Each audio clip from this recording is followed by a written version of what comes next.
There we go. Also, sorry, I missed one. Combo board and show committee meeting is Monday at 7. So if you want to come to that, let us know. Also in the newsletter, there was something mentioned is if you want to attend the All San Francisco concert, talk to Jeff Harris over there after the meeting. Today's like the last day, right? To sign up, get tickets. Yeah, so it's a $12 ticket concert, it's a nonprofit. We have all the nonprofits here, special concert. We did it last year. They want us to have a minimum of 10 people, but yeah, but we should go ahead and submit. So if you're interested, please let me know. It's called, it's on September 11th. San Francisco. Cool. Yeah, so talk to Jeff if you're interested in that. Also, if you are interested in attending the dinners that we have before our meetings with our speakers that come in, please email me, let me know. Jeff's one who kind of takes everybody, so I'll feed over whomever wants to come so you can get a table large enough for everybody. Cool. Next up, have our big event coming up at the end of this month. So QR code there if you want to scan, get tickets. Otherwise, you can sign up. And when you sign up to volunteer, you get a free ticket. So additional things just for Orchids in the Park. We're looking for 5 to 10 volunteers to bake or bring some cookies for the volunteers at the park. So if you're interested in that, let us know. And we will ask that you please put allergen labels on it because some people are food sensitive. So we want to be respectful. Also, a couple other things, Jeff, I may hand over to you to make sure we get the details on this right. So the online member pre-sale will be from the 11th of this month to the 20th of this month. So you'll need to submit your list of what you're charging and the photos of those plants by the 9th to Jeff and Carm, so they can curate that list. And we'll ask that you bring the plants to the venue on the 25th between 12 and 4. Good. And then if you're just submitting for the in-person table, the member sale table, you'll need to submit that price list and the plant list to Eugen by the 22nd. So she can print the barcodes and get them ready for the in-person sale. Did I miss anything there, Jeff? All good? Couple other things, there's 2 flyers over by the opportunity table. These are from Dave in Sacramento. So they're having their speakers day in Old Sacramento. Cool place to visit if you've not been there. There's speakers, vendors, and there's an auction. It's supposed to be fun and entertaining. If you speak to Dave today, you can get tickets for $20. Otherwise, they're 30 at the door. You know what day that is? August 9th. Sorry, I should have put that on there. Yeah, that is August 9th. And then second up down there is the Fall Orchid Festival at Golden County Orchids, also up near Sacramento. That's October 17th, 18th, 19th. There's vendors, food trucks, local wineries, breweries, good time. So if you're interested in taking a little trip up there, it's well worth the visit. Doing Dogs Brewery, really close by, is really, really good. Cool. You can bring dogs. It's usually the weekend before Halloween, so there's tons of dogs in costume, and you'll see little dog costume contests. And their pizza is made right there. I think they've got a fire oven, right? But the flowers and work for Italy, so they pitched it to me. I went, it was really good. No regrets, so I go every time Awesome. when I go up to there. Sounds fun. Postcards. Postcards. Yeah. So today's the last meeting before the event. I'm gonna put postcards out. So take a handful, put them so people will see them. Spam your neighbors, drop them off the doors, whatever. Just be intrusive. Yeah. Great. And then our standard judging center. So the Pacific Central Judging Center is here before our meetings, and the other one is at Filoli, just a little ways away. And that one is done on the 3rd Saturday morning. California Sierra Nevada Judging Center, Sacramento Orchid Society meeting on the 1st Wednesday, so stay after ours. If you're interested in any of that. New members, we got 4. Anybody here, new member? Christian's here. But welcome Davina, Gary, Cyril, and Christian. Cool. So I will introduce our speaker now for the sake of time. So speaker is Ron Kaufman, who's an orchid conservationist and grower with over 25 years of experience. He's the chair of the American Orchid Society's Conservation Committee and a founding director of the Orchid Conservation Alliance. He's actually a marine biologist by training, so not plants, He's traveled extensively through Asia and South America to study orchids in their natural habitats, and he also leads the conservation efforts locally and globally, helping to fund projects in over 20 countries. So tonight he's going to be talking to us about conserving orchids in the wild, which explores the threats orchids face and how organizations like the Orchids Conservation Alliance and the San Diego County Orchid Society are working to protect them. So I will hand over to Ron now. Let me just pull up his slides first. Okay.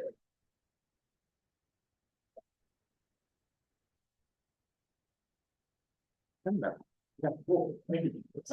Wonderful. Let's try an experiment here. If this doesn't work, the whole thing's gonna go poof.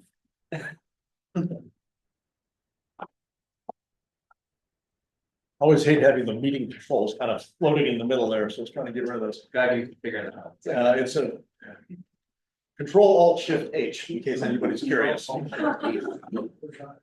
So thank you all very much for inviting me to speak tonight. It's wonderful to be here. I haven't been in San Francisco for a little while, and it's always fun to come see people I haven't seen in a few years and meet some new people I haven't met before. I'm going to talk a little bit tonight about conserving orchids in the wild. This is more or less the origin story of the Orchid Conservation Alliance, plus some more recent activities that the OCA has been involved in. I am gratified to see that some of you here tonight are wearing OCA t-shirts. Thank you very much. They look spiffy, in part because of the t-shirts themselves, and in part because of the people who are wearing them. Wear them with pride. Yeah. So I want to talk a little bit about orchid conservation as a general endeavor, and in particular, I'm going to land on what the OCA does and how we approach conserving orchids. So this is a photograph I took in Ecuador a number of years ago of an intact rainforest. This is just outside of Quito, so moderately high elevation. And when you go into an area like this, if you have a chance to walk around in an intact rainforest, especially one with lots of orchids in it, and you find a lot of those in Ecuador, it's really kind of remarkable. This is literally just a smattering of orchids. Photographs that I took, the ones on the left are from Ecuador, the ones in the right are from Colombia. And I will say that the one in the bottom center, bottom left, left middle, the Elianthus, the purple one, and the two Sobralias, those were all taken in this along a stretch of road, maybe twice the length of this table. And they weren't the only orchids there, they're just the ones that have photographs on this one slide. So when you find an area that has intact orchid habitat and lots of orchids in it, especially if you're in one of the orchid-rich countries, like in the old world, Borneo, Papua New Guinea, in the new world, Ecuador, Colombia, some parts of Peru, potentially, it's really kind of startling. This is a photograph, and I don't have a pointer, so I'll just have to sort of narrate. This is a photograph I took in Colombia, in a small river valley. The dimensions, this photograph is maybe 2 feet left to right. And in the lower left corner is Epidendrum escobarianum. I think it's still called Epidendrum escobarianum. Ron, is it still called Epidendrum escobarianum? Okay, thank you. So you have an epidendrum in the lower left. Bottom center, you have a Restrepia. Top center, you have a Restrepia. Top left, you have a different epidendrum. Bottom right, you have a maxillaria. This is in a space about this big. Wow. And it's kind of remarkable. Actually, I've sometimes told this story. The very first time I ever went to Ecuador, stopped along the side of the road. A couple of people I was driving with needed to have a little bathroom break. And I was just looking around. I'd never been to Ecuador before. And just off the side of the road was a rock that was about half again as big as one of these tables. And the road is more or less where the front row is.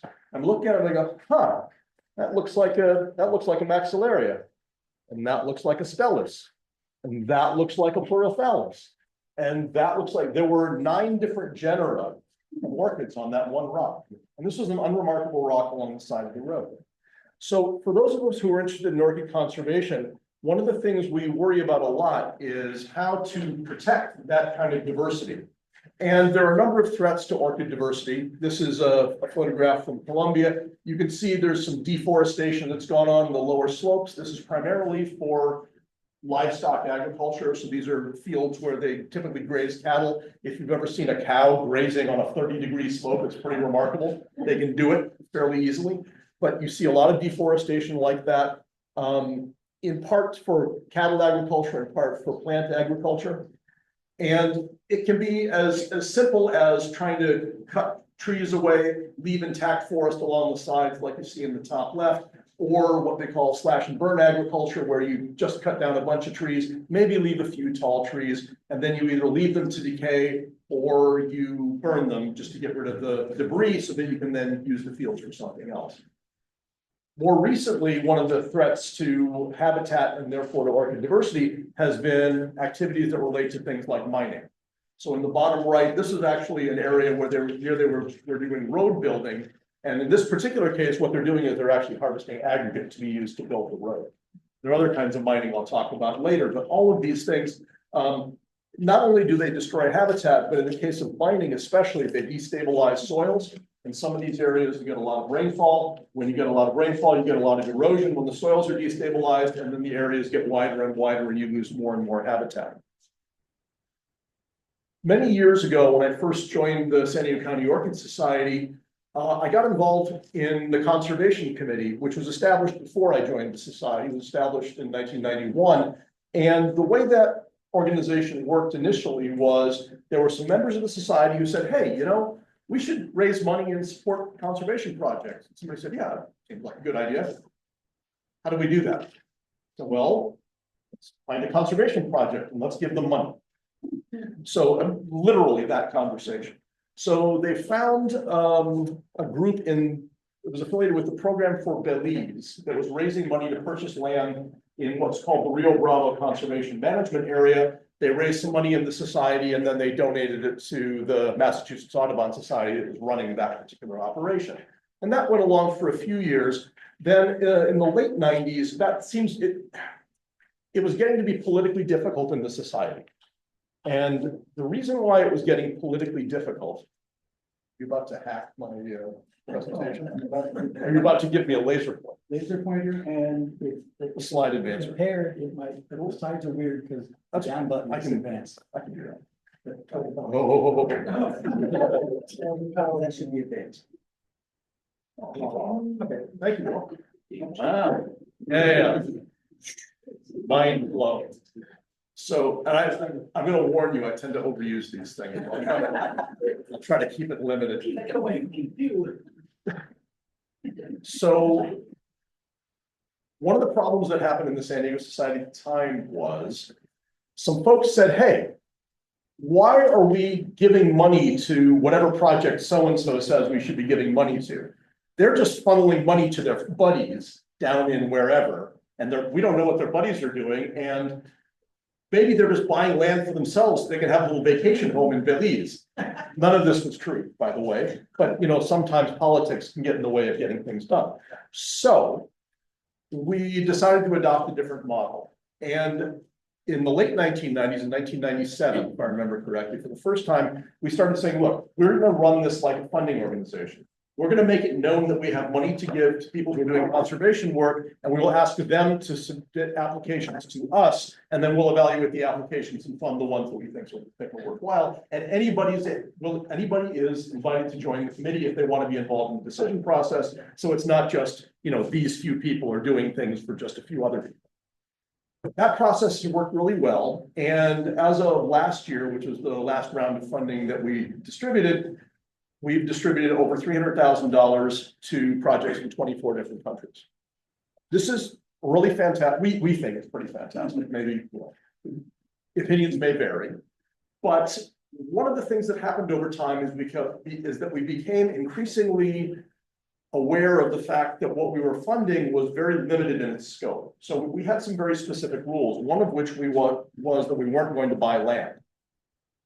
One of the challenges of buying land, if you're a North American organization like the SFOS or the SDCOS, is how do you know that when you buy the land, you're really buying the land? How do you know that it was legal to buy the land? And then what do you do with the land after you buy it? So this was a bit of a problem. We did, however, engage in some projects that didn't involve land purchase, but that involved leverage for land management. And the sort of key example of that happened when in 1999, we were approached by a woman named Catherine Woodward from the Saba Foundation for Tropical Conservation. They're based, at the time they were based in Chicago, they're now based in Madison, Wisconsin.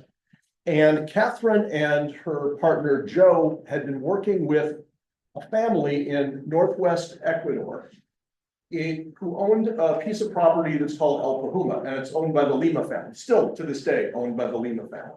It's about a 1,500 acre property. If you're in Quito, you can get to El Pahuma. It's on the road toward Managalito. It's about 45 minutes-ish west of Quito, depending on traffic. It's a lovely area, cloud forest. There are more than 200 orchid species that have been identified from the property. There are also lots of native both birds and mammals that have been found on the property. There's a cock of the rockaway. There's all kinds of wonderful things. And what the family wanted to do is they wanted to make sure, they didn't want to sell the land, they wanted to retain ownership, but they wanted to make sure that the land wasn't going to be co-opted for some other purpose. At the time in Ecuador, this is 25-ish years ago, the government could, if they felt like somebody who nominally owned a piece of property felt like they weren't using it in a productive way, they could literally take it away from them, or somebody else could come in and say, hey, we're going to turn this property into cattle pasture. That was considered to be a beneficial use, and the landowners would have nothing to say about it. So they wanted to get legal protection for this land so something like that couldn't happen. As an object lesson, directly across the road from El Pahuma, there is this large reserve, actually designated reserve called Mati Pupuna, and there are squatters all over the place in Mati Pupuna who have cut down the forest and are ranching cattle and doing all kinds of things without government interference.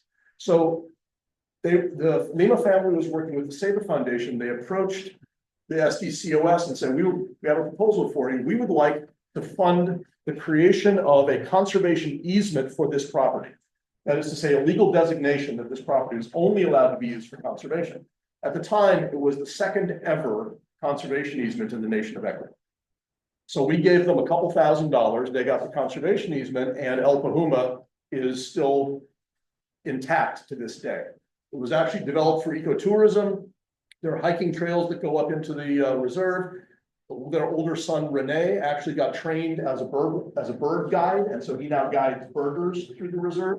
If you think orchid people like to go see orchids in the wild, you can see how any of you guys birders here? No birders here? Yeah, there are some birds. Okay, you know what I'm talking about. So birders love, and this place is incredibly rich in birds as well. So they've developed a visitor center. It's actually a wonderful place. So I'll show you just a few photographs of El Pahuma and what it looks like there. This is an example of the visitor center that they built. It's literally built into the forest. And there's also a bit of an orchid trail down near the visitor center, which includes a path that they've cut through the forest, and there are rescued orchids that have fallen off of trees in various places. They put them up on trees in the path so that they're easier for people to see. But these are all plants that have come out of the forest that surrounds it. And for those of you who haven't visited a cloud forest, I had this is my first ever cloud forest. And I had this impression that cloud forests were sort of like downtown San Francisco on some days, where it's just like, I don't need to explain this. But it turns out that in nature, at least, cloud forests are not exactly cloud forests like that. So what will typically happen is the clouds will burn off late morning to early afternoon. You'll get some fairly bright sun sometimes. And then later on in the day, the clouds come in, everything is bathed in mist. Again, I don't have to explain this to you guys. Yeah. And it's drippy wet, just like your backyards. It's drippy wet, and it's lovely. And so you get lots and lots of water that drips off the foliage, goes down to the ground, trickles down, there's streams and things like that. And some of you, I think, may know this, but in cloud forests like this, some of which are actually quite rainy, there may be as much or more water that hits the ground as a result of condensation and dripping as there is from precipitation. So whatever you think the annual rainfall in some place like this is, if it's a cloud forest, you can at least double it. If you're thinking about how to water your plants. Your cloud forest orchids. They are wetter and stay wetter more than you might imagine. It's a really spectacular location. I highly recommend it. If you're ever in that part of Ecuador, it's very easy to go out to El Pahuma and take a walk through the reserve and see some of the spectacular plants, but also just be in the setting. So one of the challenges, as I said, that the SDCOS kind of found itself in is, if we're trying to protect orchids and we're trying to protect orchid habitat, but we're not able to purchase land, what do we do? And right around that time, actually in 2004, there's a gentleman named Lou Jost, who also had a pre-existing relationship with the San Diego County Orchid Society. We funded a couple of his projects. He's American living in Baños in central Ecuador. And so he was up visiting San Diego. Peter Tobias, who along with Steve Beckendorf and I founded the OCA, invited him over for dinner. And we basically said, okay, Lou, if we're really going to move the needle on protecting orchids and orchid habitat, how do we do that? And Lou said, very simple, you just buy land. You buy land, you protect land. Simple. Okay. So we decided to separate from the San Diego County Orchid Society conservation work, which still happens. We founded the Orchid Conservation Alliance now 20 years ago. And the goal was to protect orchids by protecting orchid habitat. And in particular, we had three things that we were looking for. We wanted to make sure that if we're going to protect habitat, it was high quality habitat. It has to be high orchid diversity. It can't just be, there are some opportunities to restore habitat, but it can't just be that. There has to be high orchid diversity there to begin with. The second thing is there has to be a local commitment to habitat protection. This is tricky because there are a lot of places where you have orchid rich habitat and the locals will either make money by collecting orchids from the habitat, or they will allow other people to come in and collect orchids from the habitat. And this is a particular problem in any place you have really, really high orchid diversity. So there has to be some local commitment to habitat protection. I wouldn't say that that problem has been fully solved anywhere yet. And there also has to be some ability to sustain whatever protection efforts you've got going on. So what doesn't work is organization from the United States takes some money, buys property in some other country, puts up a sign that says, Orchid Reserve, goes back to the United States, has a beer, pats themselves on the back, job well done. That doesn't work. And we weren't trying to sort of proliferate that sort of action. So sustainability includes a couple of things. It includes some kind of legal protection or designation. That usually involves two things. One is it involves making sure you have legal title to the property after you buy it. That is not as easy in some countries as it would be in the United States. And the second thing is, and this has become increasingly important as time goes by, there needs to be community engagement. So you don't just have community members who say, oh, we don't really agree with what's going on over there, so we'll just like sneak in at night and collect plants and do whatever. And that's also a really important thing to work on. So we have sort of two really successful partners that we've worked with in other countries. The first one is Fundación Ecominga, the Ecominga Foundation, which was established right around 20 years ago, primarily by Lou Jost, and it has since come to involve a number of other people. They are primarily active in central and northern Ecuador. Today, they have 14 different reserves. The OCA has partnered with them on 2 reserves, the Rio Ansu Reserve and the Dracula Reserve, and I'll tell you a little bit more about both of those. I'll start with the Rio Ansu Reserve, which is a really, really interesting place. It is on the east side of the Andes, so on the Amazon side of the Andes. It is, if you look at this figure right here, so the Rio Ansu Reserve is where that white dot is. The colors are precipitation. And so just to give you a sense, this is annual precipitation in millimeters per year. So the yellow, west coast of Ecuador, kind of dry, 0 to 500 millimeters a year. So 500 millimeters a year is 20, thank you, 20 inches, yes. But you'll notice that when you get to the high end of this, 4,500 to 5,000 millimeters a year, 5,000 millimeters is 5 meters. Meter is 39.37 inches. So talking about a lot of rain. And the Rio Ansu Reserve is right on the edge of this very, very, very, very high rainfall area. So there's if you go to the Rio Ansu Reserve, it's a couple hundred acres, and you'll see this lovely sign. And this is a photograph I took a number of years ago. This is Peter Tobias and Lou Jost. And Ron, you're not allowed to answer this question.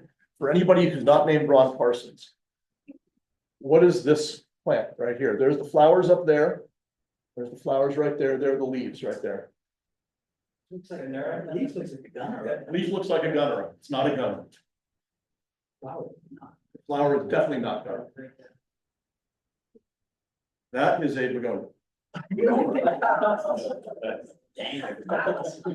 That is a 17-foot tall begonia. If you ever go to the Atlanta Botanic Garden, they actually have one of these in their high altitude house. It is a really, really stunning begonia. So the Rio Ansu Reserve is a very, very, very rainy, very wet, very humid area. You have lots of terrestrial orchids, like this Habenaria. You have, this maxillaria is kind of an interesting thing. It's one of the scrambling maxillarias that kind of climbs through shrubs and brush. So the bulb is here, and then you've got an elongate rhizome, and then the next bulb is here, and the next bulb is here, and it kind of climbs, mostly supported by brush. Sobralia is like Sobralia rosea. That plant gets about so tall, flowers like that. Does anybody around here grow rosea? You know? Yeah. Not me, but Andrew does. Oh, yeah. It's a lovely thing. Really, really lovely. So just to give you a sense of the place, this is a series of photographs that I took on my first visit to the Rio on Sioux Reserve. And I want to point out something. First of all, it's drippy wet, lots of humidity, mosses growing on the sides of trees and things like that. You see this sort of like haloing effect that's going on here, this sort of like artistic effect. This is not an artistic effect. I'm not an artistic photographer. This is humidity getting into the sensor of my camera and making that kind of an effect. I actually wound up ruining 2 different cameras at this location on 2 different trips. So, but just, it's an absolutely incredible place. There are epiphytes everywhere. There's moss everywhere. It's drippy, drippy wet. This is what my friends like to call them micro-orchideas, little Baskervilla. These flowers are just a few millimeters across, and it's growing on the trunk of one of these ficus trees, just surrounded by moss. Absolutely spectacular setting. But one of the reasons why the Rio on Sioux Reserve was sited in that location is because this is the Rio on Sioux itself. It is a tributary of the Rio Pastaza, which is a much, much larger river that flows through the Pastaza Valley, and is because of this population of plants. So it's hard to see here, but these right here, these are all orchids, all along the banks of the river. Frags, Phragmipedium pearsi. So I'll tell you like a super short story. The first time I ever went to this place, Lou said, "Oh, you got to come visit. We're going to go down. We'll hike down to the river. We'll go look at the Phragmipedium pearsi." I said, "It sounds fantastic." The day before we're going to hike down there, it rained, torrential rain, landslides. The river rose. We got down here, and there was not a single flower on any of the Phragmipediums because the river had risen and they'd all been ripped off. And Lou said, "Well, just got to come back." Sure, why not? Sure, why not? So a couple years later, I was like, gonna go back, okay, get back. And the day before we're gonna hike down, there was a torrential rain. You saw the chart, right, with the blue. Torrential rain, and the river rose, and again, not a single flower. I've seen one Phragmipedium pearsi flower in situ in my life. But you get the general idea. It's wet, wet, wet. These are the frags. Running right here along the banks of the river. There's water running everywhere. Colonies of Phragmipedium pearsi. They are growing right on the rock. The roots are on the rock. And I will tell you this, if I were trying to cling onto a rock and the river rose, I would not be on the rock anymore. But the Phragmipediums, I don't know what exactly they're using to attach to the rocks, but they stay on the rocks despite the fact that the river was flowing over them. But this is what it looks like when they're not actually. When you're not there. Well, when I'm not there, this is how I'm hoping that they look. So, what was that? Yeah, well, I haven't been there a third time. So the nice thing about this property, though, is it helps to protect this population of Phragmipedium pearsi, all the other orchids and other things that are in that area. And in fact, they subsequently discovered in this reserve a new genus of orchid. It's a monotypic genus that, so far as I know, has only ever been found in this one place in the world to this day. So that was our first. What is it? I knew you were going to ask me that. As soon as that came out of my mouth, I knew you were going to ask me that. I will get it to you later. What alliance? Something odd. That is, it's not something that would be sort of like an obvious sort of, oh yeah, that makes sense. I vaguely remember. It's a terrestrial, but Okay, no worries. it may, no, it's fine. It may be Habenaria related, but it's not a Habenaria. But I'll look it up for you. So that was our first big project with Ecominga. Our second big project was in northern Ecuador in what's called the Dracula Reserve. And the Dracula Reserve is actually not one property, it's a collection of properties right up near the border with Colombia. So there's northern Ecuador, southern Colombia. And the Dracula Reserve is right about in this area. It is a collection of properties, collectively 2,800 hectares, so that means over 6,000 acres. It has a lovely elevation range going from 900 meters up to 2,500 meters. So you have cloud forest on the high end, relatively warm growing things on the low end. There are some other protected properties in the area. There's this protected forest called Cerro Golondrinas. And then so what Ecominga has been doing over time is individually acquiring pieces of land as they became available, working with local landowners. Here's another important reason, by the way, to work with a local organization instead of coming in as a bunch of North American cowboys and trying to do land purchase. As soon as the farmers or anybody else in here gets the idea that there are Norte Americanos who are in the process of trying to buy land, the price triples. So if you're going to have an equitable negotiation, it helps to have local people who are involved in that process.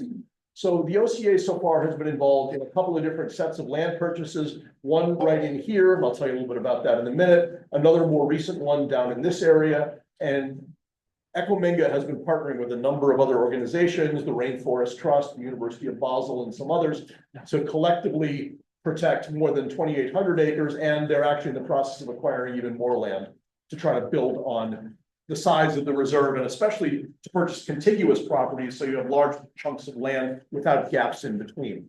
So this is just to give you, this is a few pictures just to show you the area. This is a photograph that was taken by Callie Broadus from Reserva, the Youth Land Trust, and give you a sense of how some parts of that property look. Lots of really wonderful intact forest. The trees in general tend to have lots of epiphytes, lots of humidity. This is where you tend to find good populations of orchids, bromeliads, and for those of you who are interested in other plant groups, Bill Weaver, it turns out that where you find high diversity of orchids, you typically also find high diversity of bromeliads and gesneriads and mosses and ferns. And so where you have high diversity, you generally have high diversity across multiple taxonomic groups. And so these are just a few examples of photographs from the Dracula Reserve, formerly Odontoglossum, now Oncidium cirrosum, Certicilums, Dracula gigas, which you have on your t-shirt, exactly the Dracula Reserve t-shirt. Yeah, one of my favorite OCA t-shirts of all time. All sorts of wonderful things in this particular area. And some of these are species that were fairly well known. Some of them have been new species, and this is just sort of like a slideshow of a sort. I've just tried to select some of the photographs that were taken from the property. That's which one? Dodsonia. That's Dodsonia? You know that one by chance? I think of slides, but I don't know that. There's, I mean, some of these Lepanthes, like some of these are just, there are a number of similar ones. That one in the lower right would be a glutinata. You think that looks like a glutinum? Well, Okay. Then, yeah, Dodsonia is a little more distinctive, right? So lots of wonderful diversity, and there are new orchid species being described from this area all the time. One other interesting little trick, if you're going to endear yourself to locals, one of the things you can do is to name new species after something they care about. So this is Pleurothallus chicalensis, named after Chikal, which is the area near where this was found. So it's of the place, if you will. And so there have been a number of new discoveries, some of them on the plant side, including some really, really cool orchids. Some of them on the animal side. So this was on the last trip, the Reserva, the Youth Land Trust trip. I'll show you a little bit more about that in a second. There were glass butterflies that you find. If you've never seen a glass butterfly, this is not a doctored photograph. This is actually a translucent wing. So you find all sorts of interesting frogs, blue tarantulas, and this earthworm right here, which sadly is nowhere near the world record for an earthworm, but it's still pretty impressive. So lots of things, as I mentioned, they're cock of the rocks. If you're a birder, this is like a life list kind of thing for a lot of people. This is one of those ones that people will travel to a country just to try to see one of these. And so they've found new species of rodents, new species of blue-eyed frogs, glass frogs, which are frogs with the whole underside of the body is completely translucent. There's a whole neat story about how they do that and how they actually hide their internal organs, some of which can't be translucent, so they orient themselves in such a way that it makes it very difficult to see them. Here's an Anolis dracula, named after the location where it was discovered, And so it's really been an incredibly rich area to not only protect the habitat, but also to discover new species. One of the challenges in this area has been illegal exploratory gold mining. And what they're doing is the miners are going in there, they're looking for gold, they're stripping away the soil, and they do a number of things. One thing is they actually strip away the soil, they construct these sluices, like the ones you see in like old Clint Eastwood movies.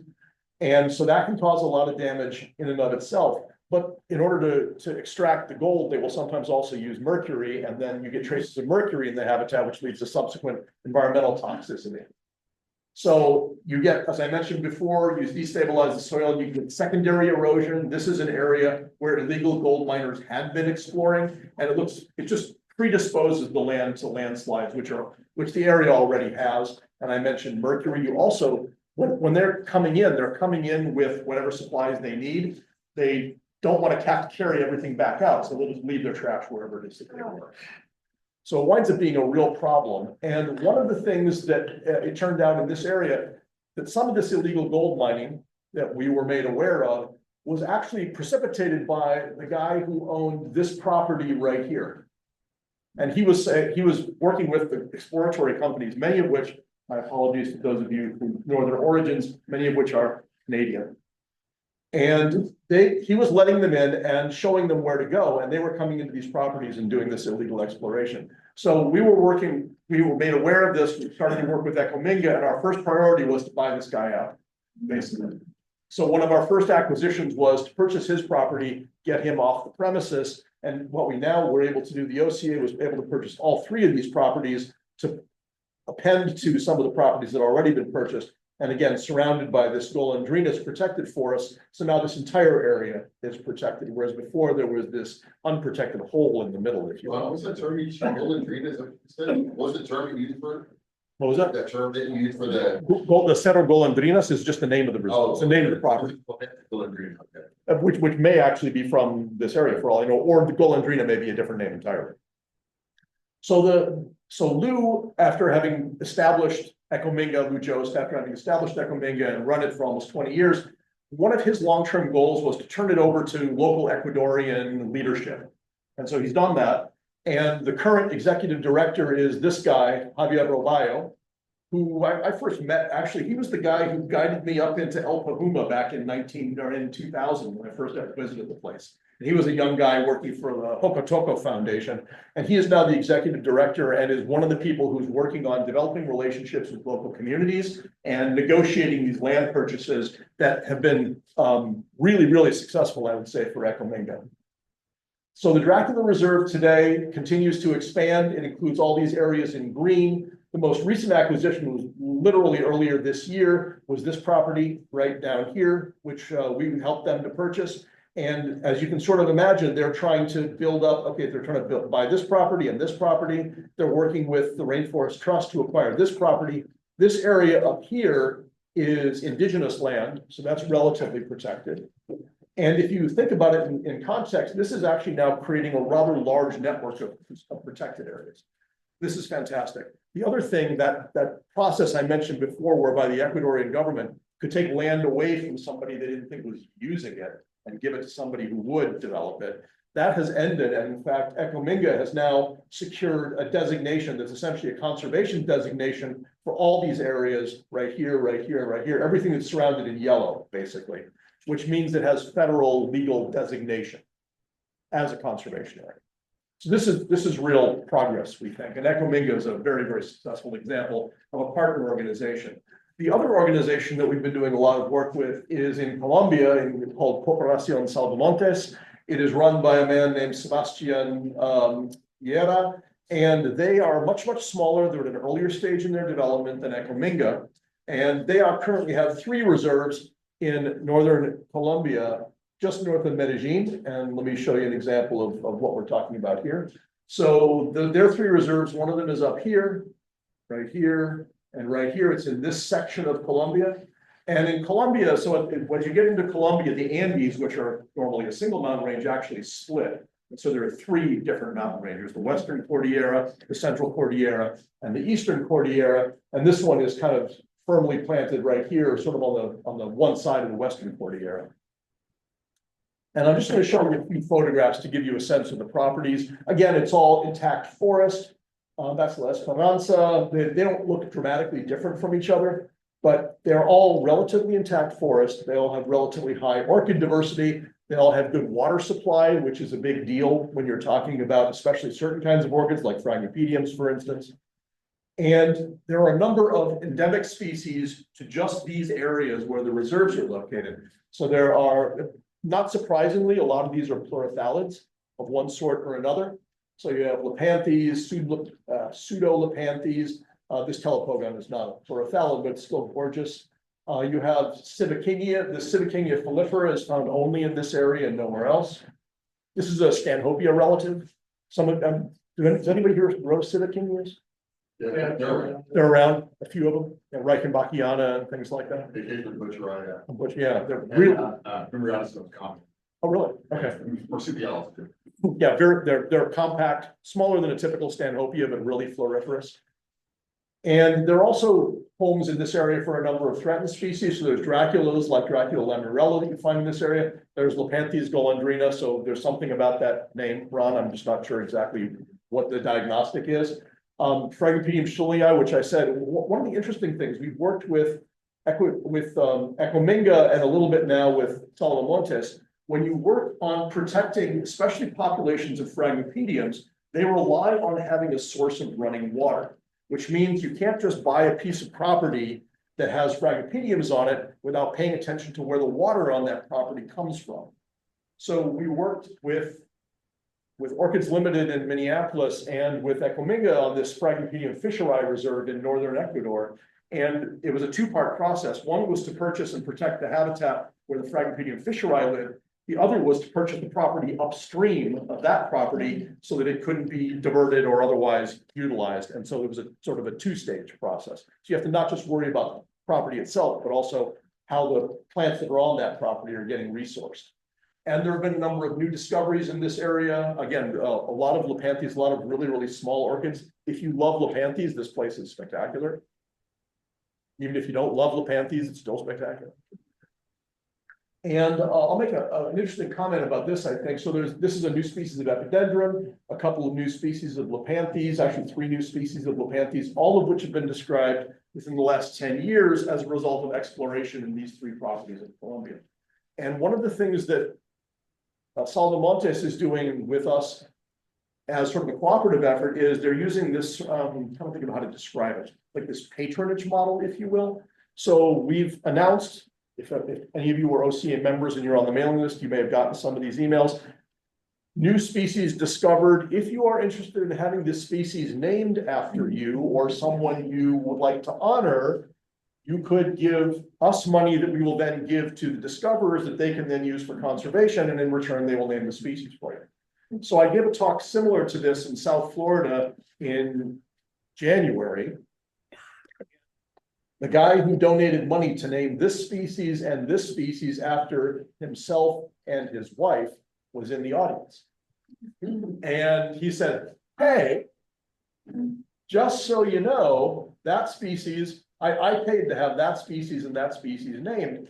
And I said, well, yes. And yes, and thank you very much, because the money that you gave is now being used to support conservation work in the area where the species came from. So if any of you, I don't know, Lepanthes parsonii, Ron. He's already messed it up, Yes, but is there Lepanthes? I'm working on it, man. Okay, well, we'll talk. You write me a check and I'll be showing a picture of your species someday. But the point is, this is actually somewhat more seriously.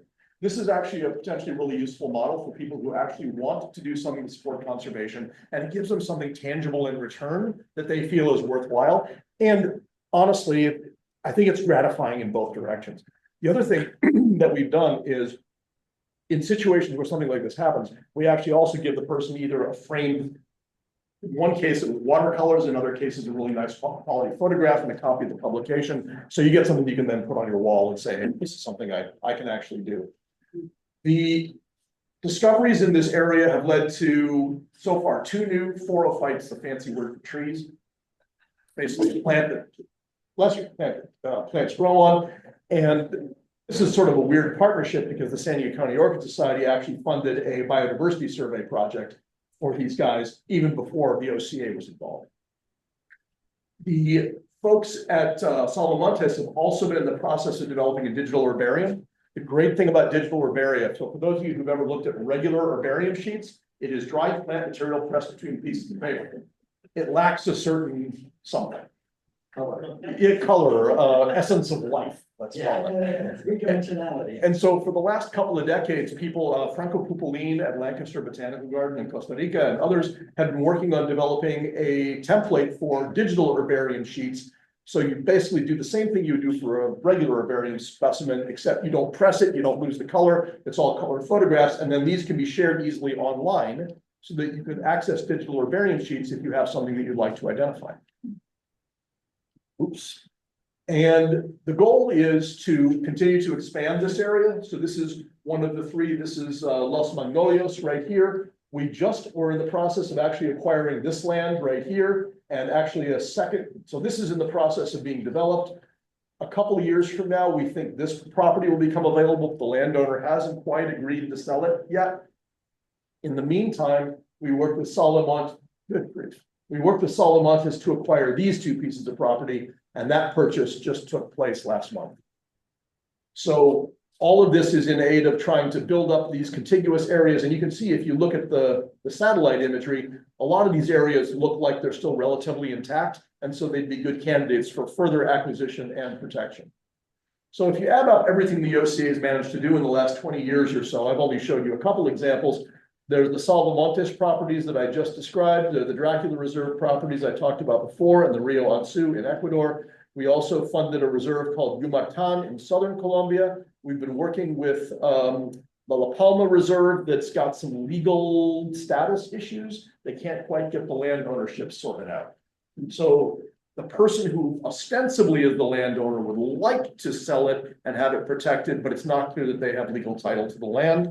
So that's being negotiated. And then we did a project a number of years ago with an organization in Brazil called Serra Bonita in the Atlantic rainforest.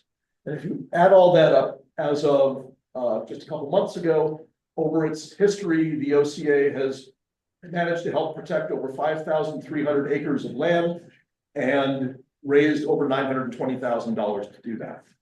And we think it's been pretty successful. I mean, we continue to work forward.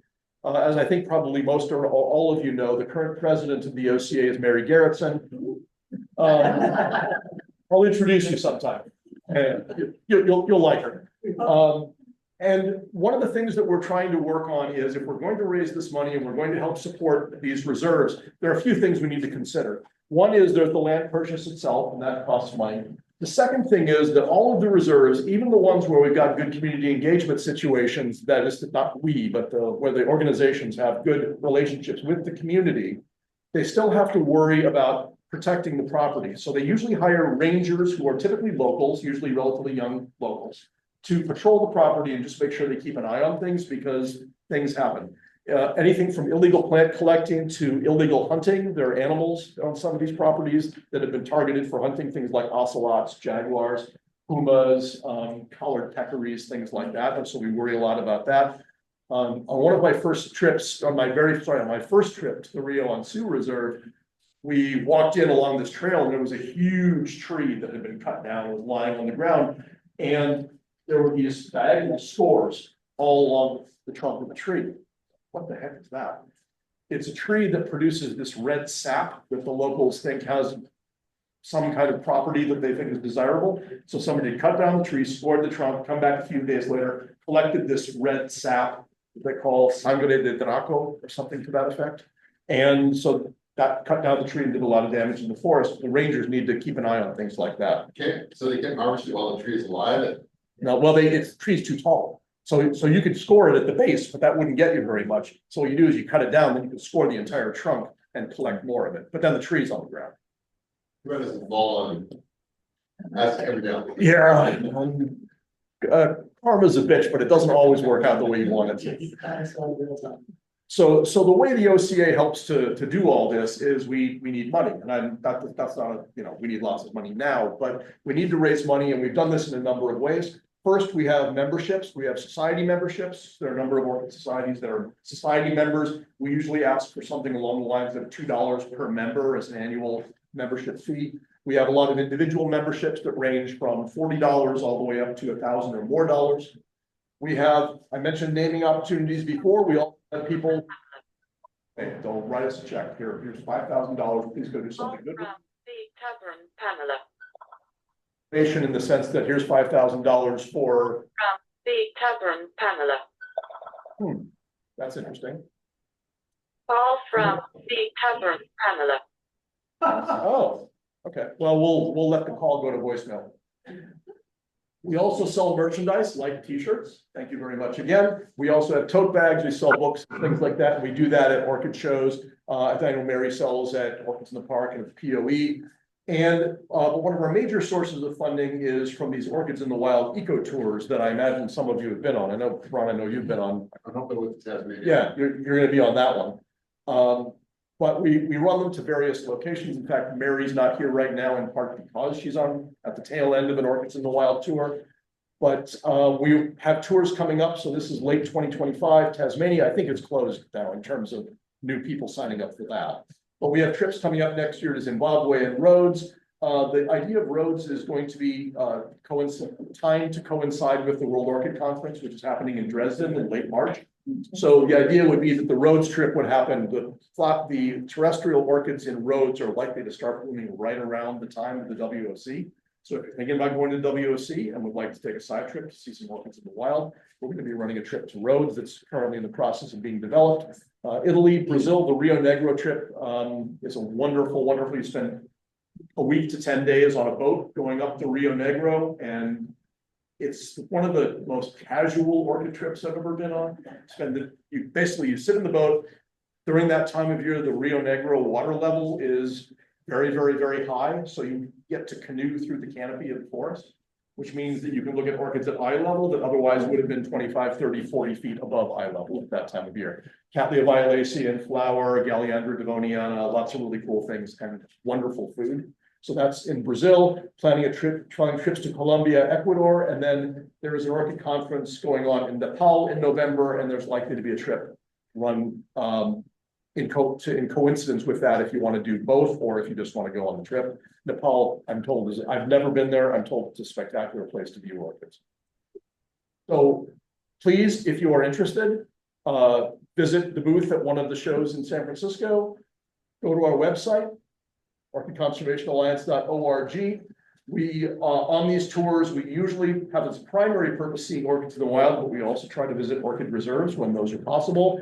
There's a lot of tourism, so if there are orchid nurseries, orchid shows, orchid conferences, we try to couple those with the trips, and all of this helps us raise funds for the OCA. A portion of the cost of every trip, usually right around $1,000, is a tax-deductible donation to the Orchid Conservation Alliance. The rest of it is more or less at cost, and if you compare the costs of most of the OCA trips to comparable trips run by other organizations, you will find that our prices are generally lower. In fact, we often have been told by people that we need to make our prices higher. We're bad at following advice.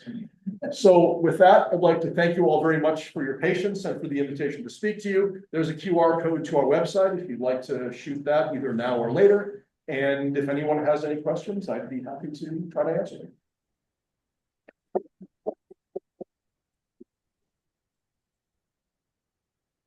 Does anybody recognize that lovely lady right there?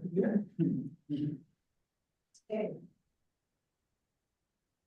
So I was wondering if you could mention something. I know the magnolias, those magnolias is not orchids, so Sebastian's, but it's pretty amazing. They're doing that thing with the magnolia they found 2 or 3 magnolia species, trees of magnolias. Right. And one of them, I think they propagate, it's like, there's like a handful of individuals. There are like 100 individuals in the world. They think polyhypsophila, I think. They're actually propagating the seed and selling them. Selling Right. the plant, baby plants. I don't know if we can get it here, but it's pretty amazing effort. Yeah, it was interesting so the Los Magnolias Reserve, as you say, was actually founded not based on orchids. It was based on the magnolias that are there.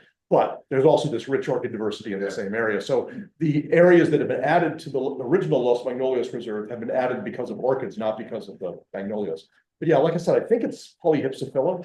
And the last estimate I saw was, in the vicinity of 100 trees in the wild in the world, and they're pretty confident in that estimate. Yeah. It's amazing.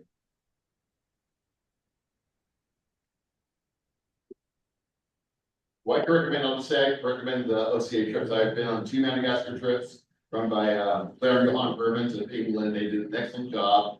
Kay and I were both on, and Heidi were all on the Newfoundland one last year, which was unfortunately the things we set up to see got damaged by heat dome off the East Coast. But we saw 17 species of orchids that we wouldn't have seen had we seen them earlier. So it worked out wonderful, great. It's a lot of fun. I really recommend it. Yeah. Yeah. I just went to India in April. On the Sikkim trip. How was that? It was fun. Okay, I know Lots of you, fun, lots of roadies, and beautiful roadies in addition to lots of orchids, so. I will say that people who go on those trips are usually generally plant people, so it's not just that you see orchids, you see other things. Kay, you and I have been to Ecuador together and Colombia together and Brazil. Yeah, so Kay's been on, I don't know how many OCA trips. Meeting thing here. You're in a meeting? I'll talk to you later. I'm at a conference by well, I guess it's almost over now. I'm at San Francisco. Are you still there? We can hear you fine. You should have a microphone. Just talking. Mute yourself. You're just talking to people. And I should have actually put Madagascar on here as well, because I think we're gonna go for a Madagascar I've trip done as well. a Zoom meeting of my San Francisco thing. Thank you very much. Yeah, and there will actually also, we think, be a Madagascar trip next year as well, but potentially to a different location than the one you guys went to, because Johan and Sarah are looking for another place to go. Yeah. Fantastic. Thank you all very much.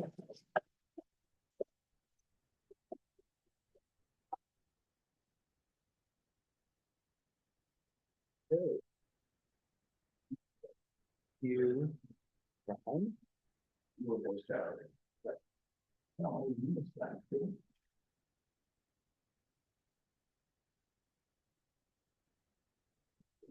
There we go.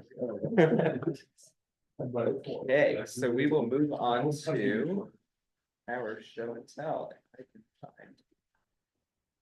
Sure.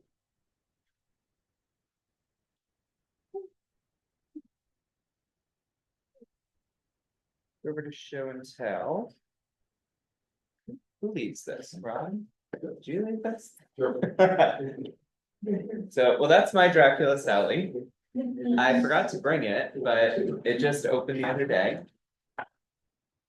So can you go back, I'm sorry, that doesn't affect Stella at all. It doesn't? Uh-uh. Tell me, that's what the birth certificate So says. Stella is like, it's a small white flowers, really fuzzy, large, very large stick hairs. It might be a color from it, I can't. That I've not seen before, but I've never seen when it's dark. They're always kind of It may have been mislabeled. pure white. Now, how big is the flower? Like, well, Like with tails. with tails, it's Yeah. pretty big with Yeah, tails. it is now. Yeah, okay. I'll take more pictures of it and then you I can. can take one later. Yeah. This guy, which I can't pronounce the name of, Jordan Marcus. There we go. that one, yeah, this one I got at the POE earlier this year. In the picture, it's just opening up, that's it on the. Yeah, Yeah. that, well, that's not mine and somebody else's, Okay, but I pulled out my macro lens for that. Cool. Move on to, I didn't bring that one in, but. That's the greenhouse. Oh, maybe that is the pink. All stop. Can we lower the lights more? Yeah. oh, here we go. So.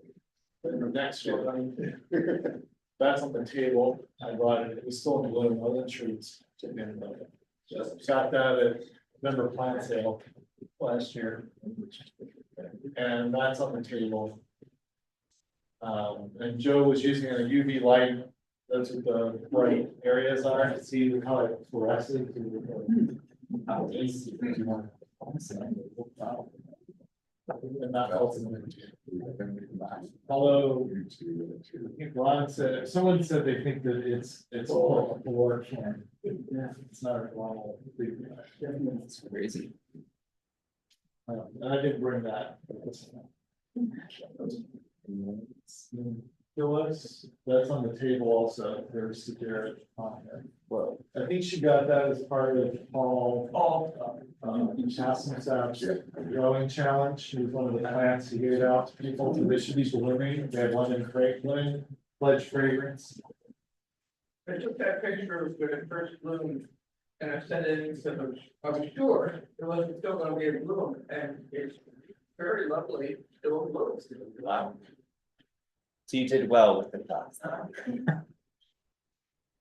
Stuart online, or That's actually a primary hybrid. That P should be a capital P. That's a primary hybrid of Shillerina Backlandia. Excellent. Ron, you can go introduce them all. Yeah, You so- know everything about it. So when you bring in really nice species, it's generally one flower. I think there are some with one of the one. It's a one flower species that grows almost like a van that really doesn't make much of a suitable, but will make side growths eventually. It is a sympodial orchid. It will make side growths, but it doesn't have to do that to bloom. Like most pseudobulbous orchids, bloom and have to produce another bulb to continue generally. This one will eventually make side growth. So it's quite a widespread Indian, I think North Thailand species. That's now a Vanda Appalachia. Comes in the brightest colors, white, purple, orange. I think they separated one or so of them out, but yeah, now Vandas.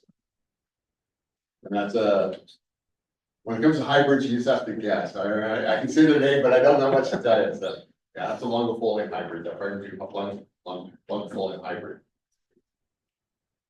And that's a species Mastovia ignia is a Colombian species related to Coccidia. And that's a Mastovia Coccidia hybrid. I don't know anything about it, but obviously it's terminally royalty. And the Indica is very widespread species. Not widespread, it's very common. It's in cultivation. It's kind of a white and red form. There's a greenish form. There's a couple of variations. It's planted to get some big specimens, but once you get a repot, it just falls into pieces. So you got like everyone gets a piece of that. It's intermediate. It won't grow cool, but it's kind of an intermediate growing species. Cruciferum is a great one. I think it's Costa Rican. Cruciferum means has something with the hairs, and the lip is completely fringy, as you can see. Really long, narrow mid-lobe to the lip. This is Prostechia by Persava, I guess. I'm guessing it's Prostechia Mariae by Rassavola nodosa. I'm guessing. Is it more complex? Is it more complex than that? So a very complex Vanda. I don't know anything about that. And zygopetal, they've got really complex too. Some even involved other related genera now. So it's really amazing. Sort of zygopetal. So I would go back to that one. So this one actually is yellow gastrocalus. It's more than likely that's actually an algal form of gastrocalus hynonensis. Wow. And Roberta Fox, does Roberta want to talk about hers? Okay, so Roberta, this is the Roberta's cat. That's a species from Ecuador and Peru, and there's evidently a really large form. I think it's the Highland species. And it's, you know, there's a small. I grew a much smaller form. So there's a lowland and a Highland form. I don't know how high Highland is, but it's yeah. Thank you. Highland enough that it grows in my backyard. What's that? Highland enough that it grows outdoors in my Oh, backyard. yeah, right outside. Gotcha.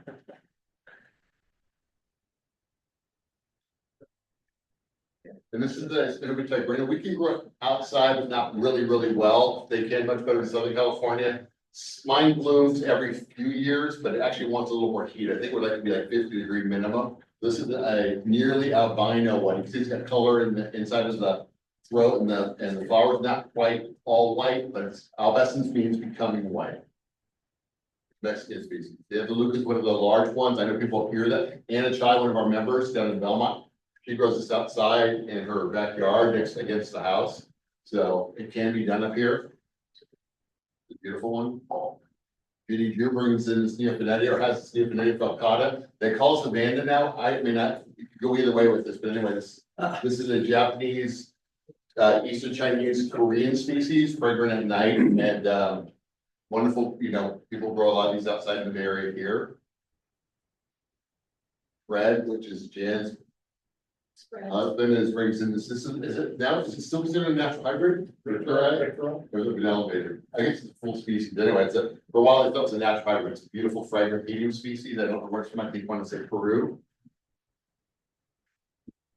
So later brought it, I only learned recently it's no longer the national flower of Brazil. It's actually the state flower of Santa Catarina. Is that correct?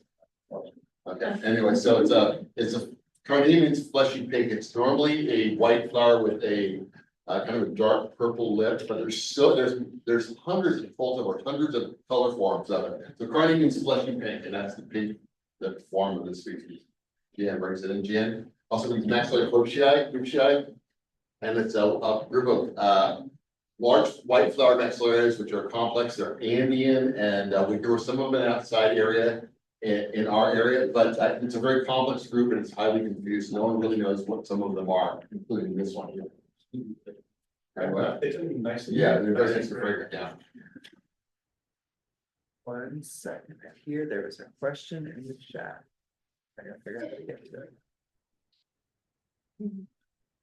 Okay, sorry if I missed this, but I'm wondering if you are aware of efforts in the Darien Gap. I've heard of efforts to make migration through that harrowing area safer, and I'm wondering if there are any win-win-win efforts that would result in more safe transit for migrants and refugees, as well as ensuring orchid conservation in this orchid hotspot and opportunities for local communities as well.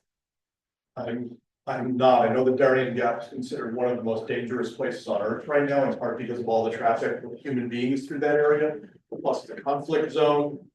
It's also incredibly rich from a biodiversity standpoint. If anybody in the room is interested in anthuriums, this is an incredibly diverse area for anthuriums. I'm not aware of any, I know people have talked about it, but I'm not aware of any effective measures so far that have led to increased safety in that area. Okay, thank you, and thanks for your question, Julie. Pop back over here. Okay. I don't know this hybrid, but it's involving it's simply Cordillera, the highly fragrant species from I've seen it at the actually sea level in Panama. It's quite grows warm to hot, and that's a beautiful, beautiful species. That's has a white lip form with just a big red dot in the middle of the lip. But to me, it's almost exactly like just a pure Cordillera. That's Elm City too. And this is a primary hybrid. I'm not sure what it's got there. Okay. I'm not sure. So the cerulean form. Maybe they're all like this. And this is now Proseccia, Prismatocarpa. It's I've seen these grown on rocks in Panama, but it's pretty widespread. It can have quite a large inflorescence of about 18 inches tall. Each flower is about 2 inches. They don't vary very much, just in the number of spots on flowers. This is very strange, swollen at the bottom, tapering to a thin neck, suitable to kind of couple relatives. All 4 or 5 of them look exactly plant wise. So Alan, the expert, this is another dot. Okay, this section through here, Yep. I tried to take a picture of it. Oh. You can move to the table and then Okay. Peter, you can just go find whatever you're talking about. Well, oh, move through it and then find it through. It was scavenger hunt. Or you can just find whatever. Are they in any specific order? So you don't have to do. You're not doing it for instruction. Where do you want to start? This way, here, No, the lights on? that's fine. Yes. But like I said, So is Jeff in the room or is he in the other room? Jeff, yeah, I'm sorry, the other Jeff. Yeah. Yeah, so Jeff Harris brought in a group of plants there. He brings in this Vanda cerulea. So interesting species. It's quite variable. It's said to be able to be grown cool and it's outside in our area. I did grow one outside for many years, actually a few of them. But always will be 1 year where the cold really does them some damage. It might be parts of San Francisco that are more mild, but anyway, this is a beautiful species from India, northern Thailand, that imparts this color. All the hybrids have this color in them. So supposedly, they say if the petals don't twist 180 degrees and it doesn't have hook-like side lobes on the lip, it's a hybrid or it's not a pure cerulean. But anyway, this is a nice compact form. I'd like to keep them that size if I could. Well done. Yeah, well, I have probably 5 or 6 of them, and that's the only one that's transported. The only one that's what? That's the only one that's No, you can transported. transport The that. other ones are like, All right, so this one looks like it just lifts up, is that correct? yeah, There's a, oh, there you go, all right. Surgery.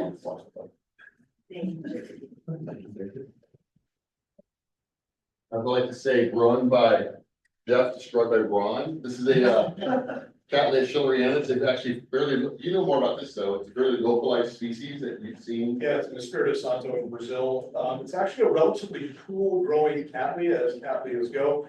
They tend to like for me, basket culture like this works really, really well. They don't like to stay soggy. When I say cool, I mean really intermediate.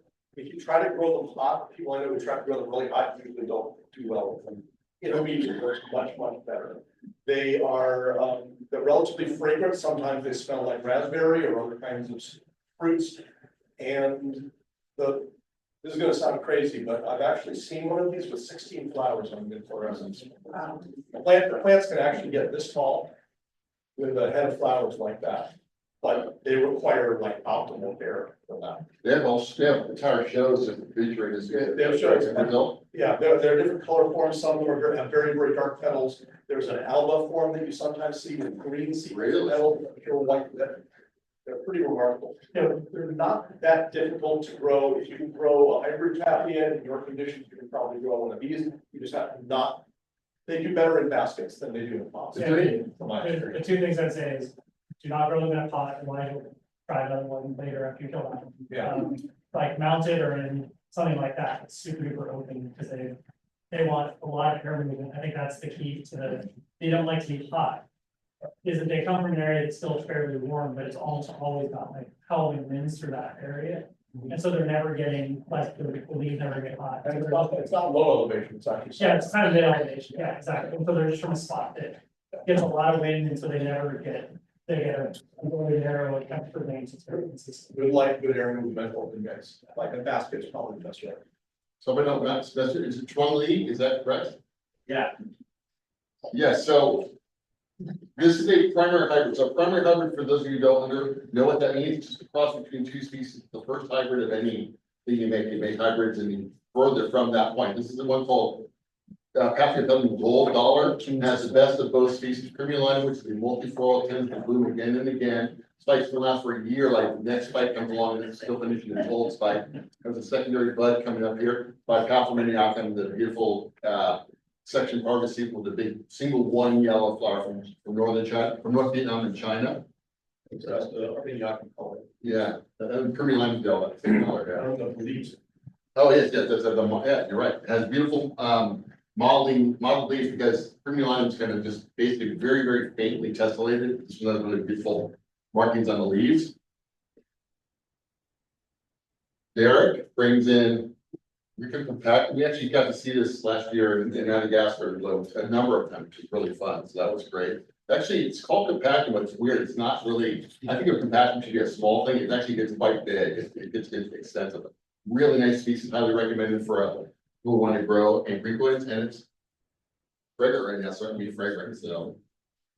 That is brought in by Derek, I already said that. Derek brings in a Mysticidum. This is a South African species, Mysticidum braboni. Small genus, about less than 10 species, I think, and this is a really easy, well, not easy to grow, but I see it frequently, so. And it's a wonderful, great way to start up with also.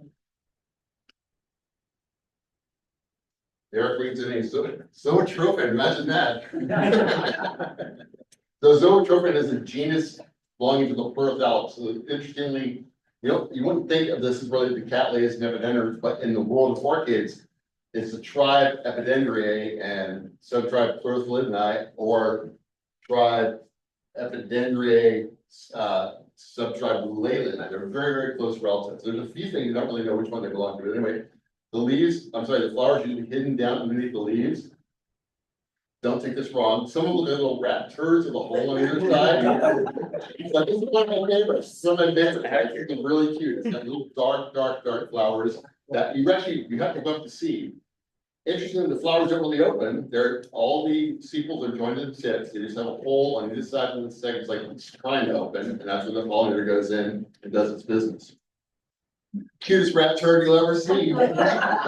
I believe that one is Griffin. Oh, sorry. Would you agree? I would say, I am, It's, I'm it sorry. was something that was given to me. Yes, it is Griffin, yeah. Yeah, Sorry. collected in nature. I don't know what it is. Yeah, it is Griffin.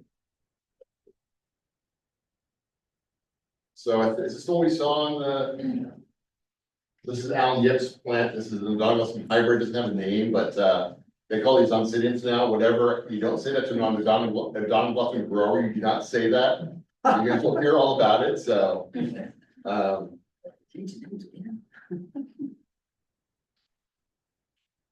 All right, we have another Odontiotas and Odontiotas. So Odontiota, whatever it's really is, it's probably all Oncidium now. So anyways, one of the what they call multi-generic, but probably all those genera that made this up are now all Oncidium. So another unnamed one.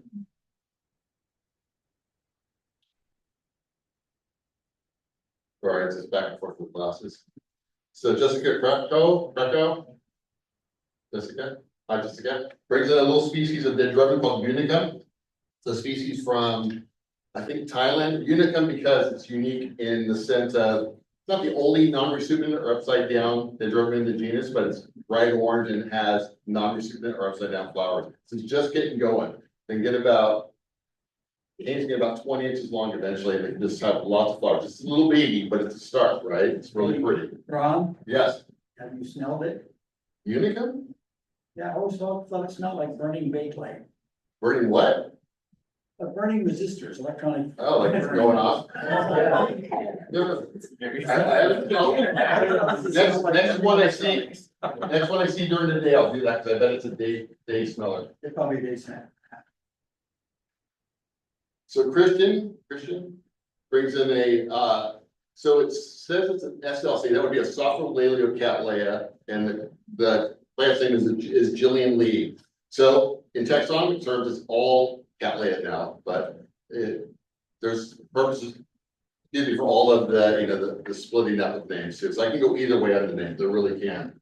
The older I get, it's like, I don't really care as much. Well, it's just because it goes back and forth. I've never been a trained botanist, and I would like to, when we get our books, like, well, how do you differentiate? So this is, Hey, Ron, come over to the dark side. We don't care. Right.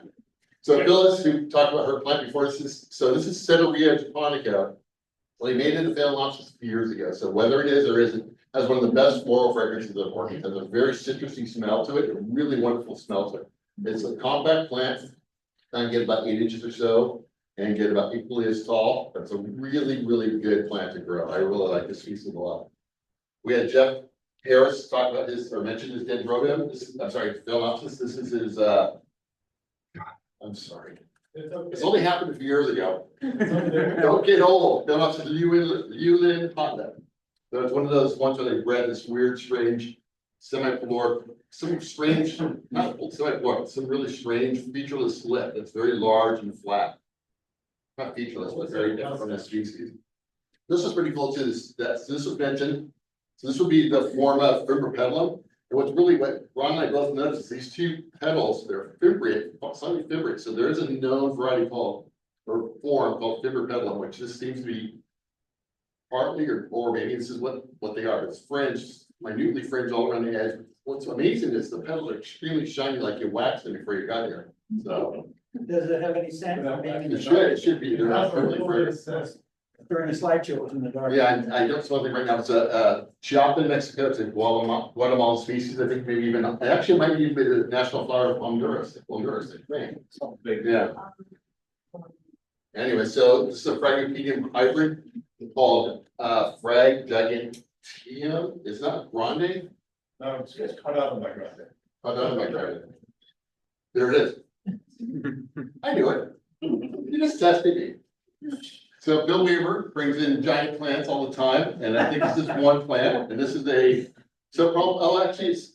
one parent snaps it a complete cattleya. It's called Laleo cattleya rojo, which is a primary hybrid of Laleo cattleya milleri by Oriente. So it's not windy pure cattleya, sorry about that, and it's Schomburgkia exaltata, which I think is now Myrmecophila exaltata. Yeah, that's right. Anyway. So we were also bringing in a Cattleya. Walkeriana hybrid with actually Rincolea debiana. So it's a primary hybrid, BC. Huh? You can't miss a walker in. Right, so Brassica Cattleya, Cynthia, Lilac Gem has an AM AOS. Did you get the AM on it? No. Okay. It was really beautiful, right? It's a huge flower for the size of the plant. Great thing for holding these, Ron, Mark. Bill, sorry, everybody's naming, I got the plants right. So Justin Pine, where's Justin? I saw Justin. Hi, Justin brings in a really beautifully colored and simply a lot. Thank you. Give me a second. I can fill in your blanks. I asked questions. Oh, I did, you didn't have it in your phone. This is a beautiful species. They get really large inflorescences. It's got great color in it. They got dark sepal and petal tips, but the yellow in it. It's quite complex and beautiful color. So that's Justin's plant. A little bit, it's different, but you know. Yeah, not currently. Not currently. So Vince Pietro. Vince. Oh, hi Vince. Like I was looking for you. So he brings a little Massavallia species called Hymenantha. So it's a little purple one. It can get taller than this. This is actually the smallest form I've ever seen because it's got lots of leaves. It means it stays small, I think. And a little tiny purple flower. It's a beautiful thing. It also brings in this Phalaenopsis Chia. Let me read off the label. Sorry.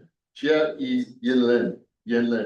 Anyway, it's a variegated plant, which is interesting. And the flowers are kind of tubular. The petals point forward, make this little tube of a thing, but I think it's probably grown for the variegated plant. It's very common and very desirable. This brings in this Lalo Cattleya Trick or Treat times Brassica Cattleya Laughing Boy. So that's a lot of, should be called kitchen sink, right? It's like got everything in there. Give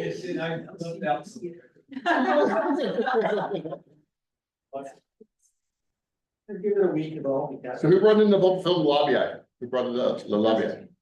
Jam brings in a species, one of the prettiest of the bubble films, and not perfectly smelling. It's actually got a decent. There's some forms of a really pleasant fragrance. But, you know, bubble films are known for their horrible smells. But anyway, this one is labii. Is widespread throughout Southeast Asia. It's got island forms all over the place. So I've got this piece of walnut in my mouth. Sorry, I just. Are you eating it keeps one of those things where I can't want to come out. And look, it kind of sits there, you know. It's like, anyway, it's a wonderful species, easy to grow. It makes specimens quite easily. They're easy to pass around, so it's a really lovely plant. What's that? Yeah, the lip is most ones have a hinged lip on them, and that's because the fly will come in and then want to go further. What's that smell? What's that smell that goes in and it gets thrown against the column? So it's pretty cool. All right, can't get much further over here. Here's a Papillum hybrid. This is Ardell Marlin? Yeah, what he said. Ardell Marlin. So what did you say, Ron, the cross was? It's something by Delania. Delania by. No, it's a multifloral by Delania. Right. Oh, yeah, the hybrid that's. No, no Gloria Nagel. It's got Berenice. Berenice by Delania. Oh, Berenice. Okay, that's a Berenice is Loei. Well, yeah. Is it from Mount Paradise? No. Sharon, I saw Sharon earlier. Sharon brings in this Massavallia hybrid called Red Wing, and the clone is Volcano Queen. So I think it's got infractin. It's got a second flower coming up. Sharon also brings in this Tolumnia. Tolumnia is, when I first started, we're called an Equiton Oncidium. This is Tolumnia Gyrac Flyer Gules. Great color. I mean, that's just really intense color in it. What's really nice about these is if you let them, when your plant gets strong enough, this could do this. I'm not saying this could branch. These flowers can fall, and you don't cut the spike until you're sure the spike is all completely finished, because they can rebloom. One fun little fact, if you bloom that at night, it'll die by the morning. If it's wet at night, it hates it. Do not water at night. I killed that exact That one, yeah. variety. They also get are very attracted to mealybugs and scale too. So Sharon brings in this one too. This is a Phalaenopsis Jamie Sweet Candy. Fantastic, is that correct? Yeah. And it's a hybrid of Tarina Peloric by Violacea variety, Forma alba Norman. So So I actually have like the parent plant, I mean, not the parent, but I have one of the parents of this plant. And Okay. I really like it, and so I saw this. the Violacea or the No, the Tarina, which is actually a Pulcherina chaparensis crossed with a Chumpornensis, yeah. Japonica Montclair, yeah. Okay. So that's. I can see that because that's what gives it that little edge, that Yeah, lip and everything. yeah, Yes, so- exactly. Yeah. So I'm gonna jump here because these are closer. So Jan Anderson brings in a little mount of Pleurothallus brighamia, although I think it's Speculania brighamia. It's cute little flowers. They bloom a few times from the spike. So it's Speculania, yeah. But it's really cute. It's easy to grow. It's warm growing. So that's a nice feature for a lot of people. Jan brings in a Dendrobium helwegianum. So this is a section called Oxyglossum. This is related to Cuthbertsonias that we see at our meetings sometimes, as well as Vexillary and a lot of other species. This species comes in this pink form and a nearly blue form. I used to grow the blue form, and under fluorescent lights, they come out this cardboard brown. But it's a really nice species. Really nice species. It's actually an intermediate grower. It's not a cool grower. Doesn't like real cool temperatures. This is the Show and Orchids fragrance we saw earlier. Again, it's just starting to open. So this flower is closest to being open. The rest are all buds. So it's got a ways to go. And I really like it because it can just cover itself in flowers.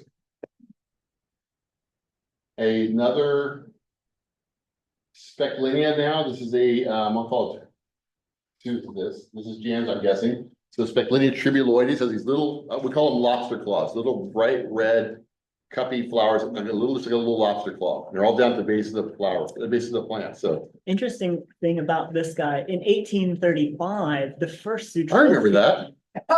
You're right, the first Eutrophion was dumped into Speculinia next to this guy because they thought they were related because. Yeah, the little cup that barely opens, yeah. That's cool, I didn't know that. So we have a Brassia species brought in by Jan. This is Brassia, so I should turn to you, say that. Brassia vericosa.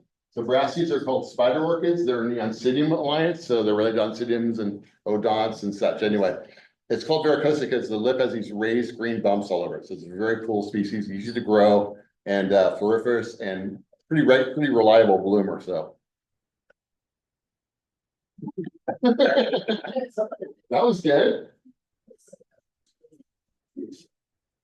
All right, I don't like the number. The last one is this Cattleya purpurata. I think it's the last one. This also must be yours. Jim's choice. All right, so anyway, it's a I forgot what form that would be, but anyway, yes, one of the multitude that I was telling you about. It's numerous color form. What's the picture on the back? Oh, there's Dendrobium glomeratum hiding back there. Oh. Like, if you put it around, No, okay, but so we actually were on a trip to Sulawesi in Indonesia, and we walked 5 hours and leached all of our legs by the time we got to our campsite. The next morning, somebody wanted to go see a very rare Nepenthes called Amada. So they climbed another 70 hours up the mountain. Everyone else but the two people went up to the top of the mountain. This is one of the things they saw. When this first came on the market, it was called Dendrobium sulawesiensis. So it's gone through Crepidifera and now it's correctly glomeratum. So it's a section called Calyptrochilus, which means slipper-like lip, and it says the lip is like a little pouch, and the bird pollinated, so the breast kind of push the lip aside and get into the pollen. So, pretty cool. Orange. Yes, bright orange, really bright orange. Yeah, you should go look at it, they're beautiful. they're kind of fluorescent orange. That thing's been going for like 4 years and never really been something today. It's like. Thanks for bringing your plants, and it's really cool.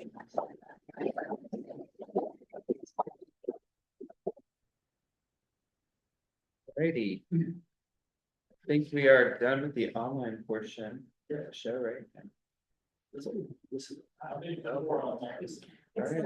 We had 7 people online. Cool. Thanks everybody for coming.